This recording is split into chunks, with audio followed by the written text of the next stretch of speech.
Hello बच्चों, तो this is lecture number 10 on the topic functions and today we will be discussing about types of functions. ठीक है, तो types of functions में देखिए types मैंने लिखा है। सबसे पहले वन वन फंक्शन जिसको हम लोग इंजेक्टिव भी बोलते हैं, many one function, onto function का नाम बाइजेक्टिव भी है, इनटू फंक्शन और one one onto functions. तो ये सारे फंक्शंस को हम लोग वन बाय वन करके देखेंगे, समझेंगे कि ये क्या है। तो सबसे पहले हम लोग पढ़ेंगे वन वन फंक्शन और इंजेक्टिव फंक्शन। तो वन वन फंक्शन क्या है, जैसा कि मैंने डेफिनेशन लिखा है कि a function a from x to y is said to be one one. इसको वन वन बोलेंगे अगर if the image of distinct elements of x under f are distinct. कहने का मतलब हुआ कि जैसे हम एग्जांपल से समझते हैं इसको, कि मान लेते हैं कि x और y दो सेट है और फंक्शन ये डिफाइन है from x to y। x में एलिमेंट है 1 2 3 4 5 और इसमें है a b c d e। ठीक है, तो 1 का मान लेते हैं कि रिलेशन 1 से है, a से है, 2 का d से है, 3 का b से है, 4 का c से है और 5 का e से है। तो कहने का मतलब हुआ, वन वन फंक्शन कहने का मतलब हुआ कि जो देखिए यहाँ पे x क्या है, डोमेन है, और y क्या है, कोडोमेन है, ये हम लोग को पता है। तो डोमेन का जो हर एक एलिमेंट होगा, डोमेन का जो हर एक एलिमेंट होगा उसका इमेज अलग अलग होगा। ठीक है, जैसे x1 1 का इमेज क्या है, a है, 2 का इमेज क्या है, 2 का इमेज d है, 3 का इमेज b है, 4 का इमेज c है, 5 का इमेज e है। तो इसमें कोई भी अगर दो डिस्टिंक्ट एलिमेंट हम लोग लेते हैं तो उसका इमेज भी क्या हो रहा है, डिस्टिंक्ट हो रहा है। तो वैसे फंक्शन को हम लोग वन वन फंक्शन बोलेंगे। तो this is one one function. ठीक है, this function is one one. एक और एग्जांपल अगर हम लोग देखें, ये पहला एग्जांपल है। दूसरा, ये मान लेते हैं a to b function define है, एफ नाम रखते हैं इसको, 1 2 3 4 5 और यहाँ 2 3 4 5, 1 का 2 से, 2 का 5 से, 3 का इससे, 4 का इससे और 5 का फिर से 5 से। यहाँ पे देखिए, यहाँ पे आप खुद डिसाइड करें कि क्या इसमें कोई भी दो डिस्टिंक्ट एलिमेंट का इमेज डिस्टिंक्ट है। देख लीजिए, 1 का 2 है, वेरी गुड, 2 का 5 है, लेकिन क्या 5 किसी और का भी इमेज है? यस, देखिए 5 का 5 इमेज है। तो यहाँ पे 1 का इमेज भी 5 है और 2 का इमेज भी 5 है, तो ये फंक्शन वन वन नहीं होगा। ठीक है, वन वन कब होता, जब इसका हर एक एलिमेंट का इमेज जो है वो यूनिक होता, वो अलग अलग होता है। ठीक है, तो ये फंक्शन वन वन नहीं होगा, नॉट वन वन फंक्शन। ठीक है, तो इसमें कोई दिक्कत आपको नहीं होना चाहिए। आगे एग्जांपल देखते हैं। अब हम लोग देखेंगे कि किसी भी फंक्शन को हम लोग वन वन फंक्शन कैसे प्रूफ करेंगे। जैसे मैंने एक एग्जांपल लिखा है, देखिए condition already I have written here. अगर कोई function a from x to y है और x1 x2 belongs to x मतलब डोमेन, तो अगर जब fx1 fx2 हो, मतलब दो एलिमेंट का इमेज बराबर हो, तो दोनों एलिमेंट भी डोमेन का क्या होना चाहिए, बराबर होना चाहिए। ठीक है, तो सपोज हम लोग को we have to check a from r to r fx is equal to 2x plus 5, we have to check whether this function is 1 1 or not। तो देखेंगे हम लोग क्या मान लेंगे कि let x1 x2 belongs to r मतलब domain. याद रखिएगा, हम लोग डोमेन में दो एलिमेंट मानेंगे और हम लोग इसको गिवन मान लेंगे। ठीक है, इसको गिवन मान लेते हैं। तो fx1 is equal to fx2 होगा, ठीक है, fx1 is equal to fx2 होगा। अब हमें करना क्या है, हमें करना है x1 इज इक्वल टू, अगर x2 हो गया तो फंक्शन 1 1 होगा, अदरवाइज फंक्शन मेनी 1 होगा, ठीक है। तो fx1 is equal to fx2, fx1 अगर हम लोग देखें तो x की जगह पे 2x1 प्लस 5 लिखेंगे इसको, यहाँ 2x2 plus 5, 5 5 cancel, 2x1 is equal to 2x2 implies x1 is equal to x2। तो कह सकते हैं कि fx1 is equal to fx2, अगर ऐसा है तो x1 is equal to x2 है, x1 is equal to x2 है। और अगर ऐसा होता है तो हम लोग क्या कहते हैं कि जो फंक्शन है वो इन 1 1 फंक्शन है, ठीक है। तो यहां कह सकते हैं सो f is 1 1 फंक्शन और इंजेक्टिव फंक्शन, ठीक है। तो उम्मीद करते हैं एग्जांपल आपको समझ में आ गया होगा। अब अगर हमें चेक करना है कि f from n to n fx is equal to x square, check करना है कि फंक्शन 1 1 होगा कि नहीं होगा। यहाँ पे n क्या है बाबू, n यहाँ पे नेचुरल नंबर है, ठीक है। तो इसका डोमेन भी नेचुरल नंबर है और कोड डोमेन भी नेचुरल नंबर है। तो we have to prove whether this function is 1 1 और नॉट। तो यहाँ पे देखिए फिर से हम लोग वही करेंगे, x1, x2 को मान लेंगे कि belongs to natural number. Natural number कौन सा, तो डोमेन, हमेशा याद रखिएगा कहां से x1 x2 बिलोंग करेगा, तो डोमेन के एलिमेंट से करेगा। और हम लोग इसको मान लेंगे कि fx1 is equal to fx2 है, और प्रूफ क्या कर देंगे, x1 is equal to x2। तो अगर हम x1 fx1 की वैल्यू पुट करते हैं तो कितना होगा, x1 का square is equal to x2 का स्क्वायर। यहाँ पे देखिए कि x1 और x2 क्या है, नेचुरल नंबर है, तो उसका स्क्वायर भी क्या होगा, नेचुरल नंबर ही होगा। तो यहां से कह सकते हैं कि x1 square minus x2 square क्या होगा, 0 होगा। मतलब x1 minus x2 into x1 plus x2, ये क्या होगा, 0 होगा। यहां से दो केस बन रहा है, पहला केस x1 माइनस x2 0 होगा, या x1 प्लस x2 0 होगा। अब देखिए यहां पे ध्यान देना है कि x1 और x2 क्या है, नेचुरल नंबर। x1 और x2 क्या है, नेचुरल नंबर है। तो नेचुरल नंबर क्या होगा, हमेशा पॉजिटिव इंटीजर होगा। तो पॉजिटिव इंटीजर, दो पॉजिटिव इंटीजर का सम क्या कभी 0 हो सकता है, दो पॉजिटिव इंटीजर का सम कभी 0 हो सकता है, तो 0 नहीं हो सकता है। तो ये केस जो है ये पॉसिबल नहीं है, नॉट पॉसिबल। तो यहां से कह सकते हैं कि ये केस पॉसिबल है, हाँ, दो नेचुरल नंबर का डिफरेंस 0 हो सकता है अगर दोनों नेचुरल नंबर सेम हो जाए, ठीक है। तो यहां से कहेंगे कि x1 इज इक्वल टू क्या आ गया, x2 आ गया, ठीक है। तो हम माने क्या थे, fx1 is equal to fx2 माने थे, लेकिन हमें क्या आ गया, x1 is equal to x2 आ गया। सो f इज 1 1 फंक्शन। तो उम्मीद करते हैं कि एग्जांपल समझ में आ गया होगा। हम लोग अगले एग्जांपल की ओर प्रोसीड करते हैं। अगला एग्जांपल जो है वो एग्जांपल सेम है, बस हमने क्या किया, जो function n to n define था यहाँ पे हमने थोड़ा सा मॉडिफाई कर दिया r to r। Now we have to check whether this function is 1 1 और नॉट। यहाँ पे r टू r और fx इज इक्वल टू क्या है, x स्क्वायर है, ये 1 1 होगा कि नहीं होगा, ठीक है। तो कैसे चेक करेंगे, यहाँ पे r रियल नंबर है, यहाँ पे r क्या है, रियल नंबर है, जहां पे फिर r मतलब रियल नंबर, पूरा रियल नंबर, ठीक है।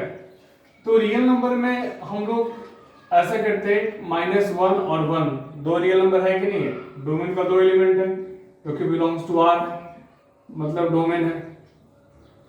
अब देखिए f माइनस 1 का वैल्यू क्या होगा, f माइनस 1 का वैल्यू -1 का स्क्वायर होगा जो कि 1 होगा। f1 का वैल्यू क्या होगा, 1 का स्क्वायर जो कि 1 होगा। तो यहां देखिए कि यहां पे f माइनस 1 का वैल्यू और f1 का वैल्यू दोनों क्या है, बराबर है। मतलब दो डिस्टिंक्ट एलिमेंट का इमेज क्या है, सेम है, तो ये फंक्शन 1 1 नहीं होगा, इट इज नॉट 1 1। ठीक है, एक और एग्जांपल हम कर देते हैं, यहां पे लिखते हैं if from R to R या Z to Z कर देते हैं, Z to Z such that fx is equal to mod x। बताइए ये फंक्शन 1 1 है कि नहीं है, ये फंक्शन 1 1 है कि नहीं है। तो देखते हैं हम लोग, यहां पे अगर हम लोग देखें z मतलब इंटीजर, z इज इंटीजर, तो अगर हम लोग ऐसा केस लेते हैं तो ये फंक्शन 1 1 होगा कि नहीं होगा। तो देखिए मान लेते हैं कि यहाँ पे ये मॉडुलस फंक्शन है, ठीक है, तो अगर हम लोग मान लेते हैं कि -1 या -2 और 2 बिलोंग्स टू z, z मतलब डोमेन, ठीक है, z मतलब डोमेन, तो if -2 का वैल्यू क्या होगा, मॉड ऑफ -2, इसका वैल्यू क्या आ जाएगा, 2 आ जाएगा, और f ऑफ 2 का वैल्यू भी क्या आ जाएगा, मॉड ऑफ 2 मतलब 2 आ जाएगा। यहाँ फिर से देखिए कि f ऑफ -2 और f ऑफ 2 क्या आ गया, बराबर आ गया, ठीक है। तो जो फंक्शन है इट इज नॉट 1 1 फंक्शन, ये 1 1 फंक्शन नहीं है। तो उम्मीद करते हैं कि 1 1 फंक्शन आपको समझ में आ गया होगा। अब हम लोग अगले टाइप्स की बात करेंगे जो कि है मेन इवन फंक्शन। तो जैसा कि मैंने डेफिनेशन लिखा है कि function f from x to y is said to be main even function if two or more than two elements of x have the same image in y। कहने का मतलब कि डोमेन के दो या दो से अधिक एलिमेंट का इमेज अगर सेम हो y में, तो वैसे फंक्शन को हम लोग क्या बोलते हैं, वैसे फंक्शन को मेन इवन फंक्शन कहते हैं। कहने का मतलब आप सिंपली कह सकते हैं कि अगर कोई फंक्शन 1 1 नहीं है तो क्या होगा, मेन इवन होगा। अगर कोई फंक्शन 1 1 नहीं है तो वो मेन इवन होगा, ठीक है। तो some of the examples I have written here and you have to decide whether these functions are 1 1 or not, sorry main even or not। तो देखिए अगर हम इस फंक्शन की बात करें तो इसमें देखना है कि इसमें कोई भी दो एलिमेंट का इमेज सेम है कि नहीं है। देखिए 2 का भी c है, 3 का भी, मतलब जो c जो इमेज है वो एक से ज्यादा एलिमेंट का इमेज है, ठीक है। मतलब कोई भी अगर दो डिस्टिंक्ट एलिमेंट ले रहे हैं तो उसका इमेज क्या डिस्टिंक्ट है, नहीं, सेम है, 2 और 3 का सेम है, तो ये फंक्शन आपका मेन इवन होगा। याद रखिए अगर कोई फंक्शन 1 1 नहीं है तो फंक्शन क्या होगा, वो फंक्शन मेन इवन होगा। अब इस एग्जांपल में देखिए डोमेन का जो हर एक एलिमेंट है कोडोमेन के एक ही एलिमेंट से रिलेटेड है। देखिए सारा अपना अलग अलग डिस्टिंक्ट एलिमेंट से रिलेटेड है, x a से है, y c से है, z b से है, w d से है, तो क्या ये फंक्शन मेन इवन है? देख लीजिए ये मेन इवन नहीं, ये क्या है, it is not main even, ये मेन इवन फंक्शन नहीं है, ठीक है, ये आपका 1 1 फंक्शन।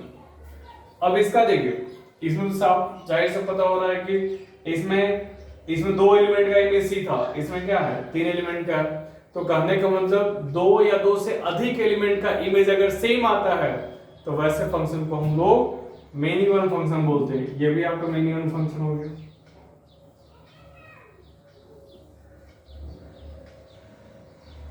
ठीक है। और ये देखिए ये मेन इवन फंक्शन है कि नहीं है, तो सबसे पहले तो चेक करना है कि whether this is a function और नॉट। फंक्शन होगा तब ना चेक करें कि मेन इवन होगा या 1 1 होगा। तो मेन इवन फंक्शन होने के लिए ये मान लेते हैं कि ये a है और ये b है और ये फंक्शन का नाम f है, तो डोमेन का हर एक एलिमेंट का कोडोमेन के एलिमेंट के साथ यूनिक रिलेशन सबसे पहले होना चाहिए। देखिए इस 2 का 1 के साथ भी रिलेशन है और 2 का टू के साथ भी रिलेशन है, तो ये फंक्शन ही नहीं तो मिनिमम कहाँ से होगा, नॉट अ फंक्शन। ठीक है, तो उम्मीद करते हैं कि ये आपको समझ में आ गया होगा। वीडियो को पॉज करके इसको नोट कर लें। अब हम लोग अगले टाइप्स ऑफ फंक्शन की बात करेंगे, ऑन टू और सर्जेक्टिव फंक्शंस। तो already I have written the definition here, let us see what it is. A function a from x to y is said to be onto function। इसको onto function तभी बोलेंगे if every element of y, it means codomain का सारा element जो होना चाहिए is an image of some element of x। मतलब codomain का जो सारा एलिमेंट होना चाहिए वो डोमेन के किसी न किसी एक या एक से ज्यादा एलिमेंट का इमेज होना चाहिए। ठीक है, तो वैसे फंक्शन को बोलेंगे ऑन टू फंक्शन। तो for every y belongs to y, मतलब y का हर एक एलिमेंट के लिए x डोमेन में एग्जिस्ट करना चाहिए, और इस प्रकार ताकि fx इक्वल टू y हो। कहने का मतलब कि हर एक y का y क्या क्या यहाँ पे इमेज है और x क्या है, प्री इमेज है। मतलब हर एक y के लिए इसका प्री इमेज डोमेन में मौजूद होना चाहिए। तो वैसे फंक्शन को हम लोग ऑन टू फंक्शन बोलते हैं। और क्या डिफरेंस है लिखे हैं, a function a from x to y is said to be on to function if every element of y has some pre-image in x। ठीक है, एग्जांपल से समझते हैं। सबसे पहले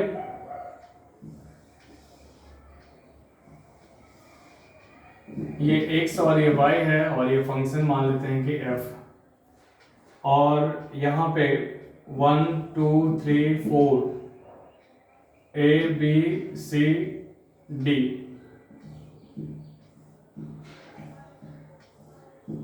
ये फंक्शन ऑन टू है कि नहीं।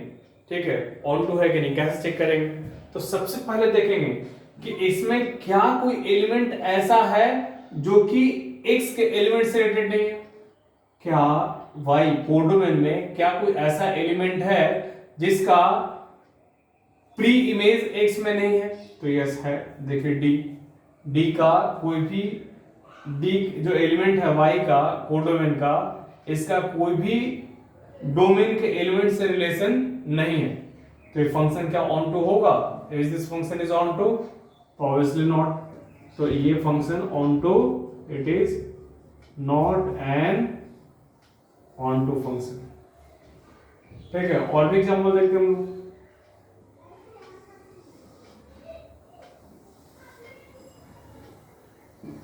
A to B है सपोज, ये f -1 1 2 0 1 -1 1 -1 0 1 2 1 0 4।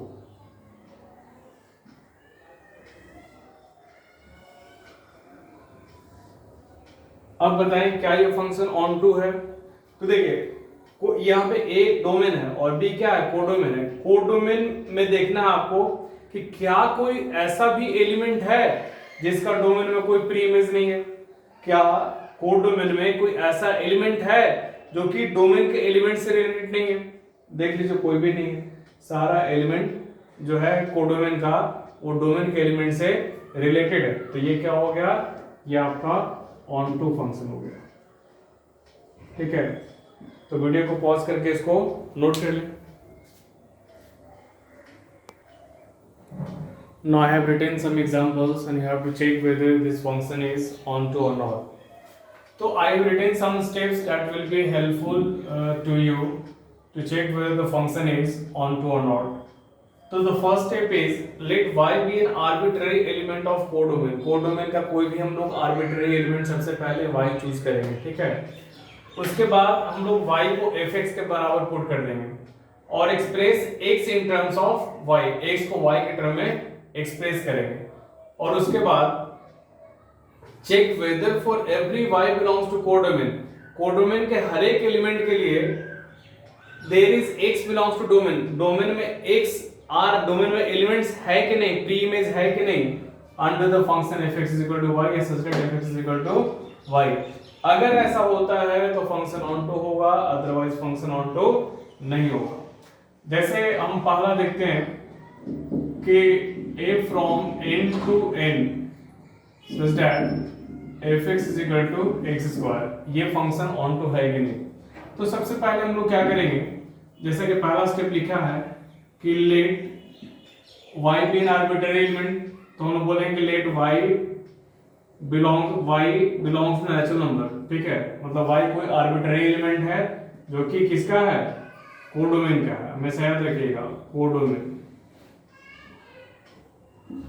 अब हम लोग क्या करना है, y is equal to f x के बराबर कर देना है, ठीक है, y is equal to f x मतलब y is equal to f x कितना है, एक्स स्क्वायर है। फिर हम क्या करेंगे, x express x in terms of y, यहाँ पे x को y की टर्म में एक्सप्रेस करेंगे तो क्या आएगा, प्लस माइनस रूट y आएगा, ठीक है, प्लस माइनस रूट y आएगा। अब देखिए यहाँ चूंकि देखिए n क्या है, n आपका नेचुरल नंबर है और ये भी n क्या है, नेचुरल नंबर है। तो क्या सारे कोडोमेन के सारे नेचुरल नंबर के लिए, अगर कोडोमेन के सारे नेचुरल नंबर के लिए इसके कोरेस्पॉन्डिंग फंक्शन के अनुसार हम लोग को प्री इमेज मिल रहा है कि नहीं मिल रहा है। तो यहाँ पे देखिए क्लियरली हम लोग कर सकते हैं कि मान लेते हैं कि जो y का वैल्यू है वो हम 3 मान लेते हैं, ठीक है, 3 belongs to natural number, natural मतलब कोडोमेन के एलिमेंट हम लोग मान लिए 3, ठीक है। तो इसके कॉरेस्पॉन्डिंग जो x होगा वो कितना होगा, y is equal to x square है, ठीक है, तो y का वैल्यू 3 पुट करेंगे, 3 is equal to x square, यहां से x क्या आ गया, प्लस माइनस रूट 3 आ गया, ठीक है, x कितना आ जाएगा, प्लस माइनस रूट 3। अब यहां देखिए कि जब हम लोग y का वैल्यू 3 पुट कर रहे हैं, ठीक है, y का वैल्यू 3 पुट कर रहे हैं, तो क्या x हम लोग को नेचुरल नंबर मिल रहा है, x क्या होना चाहिए, डोमेन का एलिमेंट होना चाहिए, नेचुरल नंबर होना चाहिए। क्या ये नेचुरल नंबर है, नहीं है। तो कर सकते हैं कि यहाँ पे चेक करना, check whether for every y belongs to codomain, सारे के लिए है, नहीं है। हम तो चेक करते हैं कि 3 के लिए ही जो कंडीशन है फंक्शन का उसको फॉलो नहीं कर रहा। अगर हम लोग कोडोमेन का एलिमेंट 3 लेते हैं तो इसका कोई भी प्री इमेज हमें नहीं मिला, हमें क्या मिला, प्लस माइनस रूट 3, जो कि doesn't belongs to natural number, natural number मतलब डोमेन में नहीं है, ठीक है। सो ये फंक्शन क्या होगा, this function is not onto function, ठीक है। और दूसरा एग्जांपल हम देखेंगे, a from z to z fx is equal to x square, ये फंक्शन ऑन टू है कि नहीं है। तो यहाँ पे हम लोग सेम करेंगे, हम लोग यहाँ पे z क्या है, z इंटीजर है, z यहाँ पे इंटीजर है, ठीक है। तो हम लोग फिर से यहाँ पे वही मानेंगे कि let y is an arbitrary element, ठीक है, आर्बिट्ररी एलिमेंट किसका है, ऑफ x, सॉरी जेड मतलब कोडोमेन, जेड मतलब कोडोमेन का। तो y आर्बिट्ररी एलिमेंट है, तो फिर हम क्या करेंगे, y को fx के बराबर कर देंगे, मतलब y इज इक्वल टू क्या करेंगे, एक्स स्क्वायर। फिर हम लोग क्या करेंगे, x को y की टर्म में एक्सप्रेस करेंगे, तो x क्या हो जाएगा, अंडर रूट y हो जाएगा, ठीक है। अब यहां पे देखिए कि क्या कोडोमेन के सारे इंटीजर्स के लिए हमें x इंटीजर मिल रहा है। देखिए यहां फिर से अगर हम लोग पुट करते हैं, पुट अगर 4 y is equal to 5, x क्या आएगा, प्लस माइनस रूट 5। क्या प्लस माइनस रूट 5 जो रूट 5 है क्या इंटीजर है, इंटीजर है, देखिए इंटीजर जो कि नहीं है, नॉट बिलोंग्स टू z मतलब डोमेन। तो फिर से function it is not an onto function, ये ऑन टू फंक्शन नहीं होगा, ठीक है। वीडियो को पॉज करके इसको नोट कर लें। अब हम लोग देखेंगे इनटू फंक्शन के बारे में, ठीक है। तो a function f from x to y is said to be into function if there exists even a single element in y which do not have any pre-image in x। मतलब वो domain में अगर एक भी ऐसा element मिल गया जिसका relation domain के एलिमेंट के साथ नहीं है, तो वैसे फंक्शन को हम लोग क्या बोलते हैं, वैसे फंक्शन को हम लोग इनटू फंक्शन बोलते हैं। देखिए इसमें 5 का कोई भी प्री इमेज नहीं है, इसमें y और w का कोई भी प्री इमेज नहीं है, तो ये दोनों फंक्शन क्या होगा, this two functions are examples of into function. ये भी आपका इनटू हो गया और ये भी आपका इनटू फंक्शन हो गया। ठीक है, तो वीडियो को पॉज करके इसको नोट कर लें आप लोग। अब हम लोग अगले टाइप पढ़ेंगे 1 ऑन टू या बाइजेक्टिव फंक्शन। तो function a from x to y is said to be bisective function if it is both 1 and on 2। Very simple it is. तो हम लोग 1 फंक्शन पढ़ चुके हैं, on 2 फंक्शन पढ़ चुके हैं। तो अगर कोई फंक्शन 1 भी हो और on 2 भी हो तो वैसे फंक्शन को हम लोग बोलते हैं बाइजेक्टिव फंक्शन, मतलब 1 एंड on 2 फंक्शन। तो एग्जांपल अगर आपको चेक करना हो कि check whether this function is 1 on 2 और नॉट, तो सबसे पहले क्या चेक करेंगे, सबसे पहले हम लोग 1 के लिए चेक करेंगे 1 है कि नहीं, देन आफ्टर हम लोग चेक करेंगे on 2 के लिए। तो चेक करते हैं 1 के लिए। तो 1 के लिए हम लोग क्या करते हैं, x1 x2 मान लेते हैं कोई एलिमेंट है जो कि क्या है R का मेंबर, R मतलब डोमेन का, और हम लोग करते हैं fx1 is equal to fx2। ठीक है, fx1 is equal to fx2, fx1 is equal to fx2 करेंगे तो x1 q is equal to x2 q, x1 q is equal to x2 q। तो यहाँ पे हो जाएगा x1 q minus x2 q is equal to 0। तो x1 minus x2 into x1 square plus x1 x2 plus x2 square is equal to 0। अब देखिए दो का प्रोडक्ट 0 है, तो चाहे ये 0 होगा या ये 0 होगा, ये 0 होगा तो हो जाएगा x1 minus x2 equal to 0, x1 minus x2 is equal to क्या होगा 0 होगा। तो यहाँ पे चेक करेंगे, इसको हम लोग अगर इस फॉर्म में भी इसको लिख सकते हैं। देखिए क्या किए, x1 square plus 2 x1 x2 को हम x2 बाई 2 लिखे और 2 से मल्टीप्लाई कर दिए, प्लस x2 बाई 2 का square plus x2 square minus इसको जोड़ दिए और इसको घटा दिए, तो आपको इस फॉर्म हो गया, इसको इतना इक्वल टू 0। देखिए इसका मीन वैल्यू क्या होगा 0 होगा, इसका मीन वैल्यू क्या होगा 0 होगा। ठीक है, तो दो नंबर का सम जो है वो ये भी स्क्वायर और ये भी स्क्वायर, और दोनों 0 कब होगा, दोनों 0 कब होगा जब ये भी 0 हो जाए और ये भी 0 हो जाए। और इसको 0 होने के लिए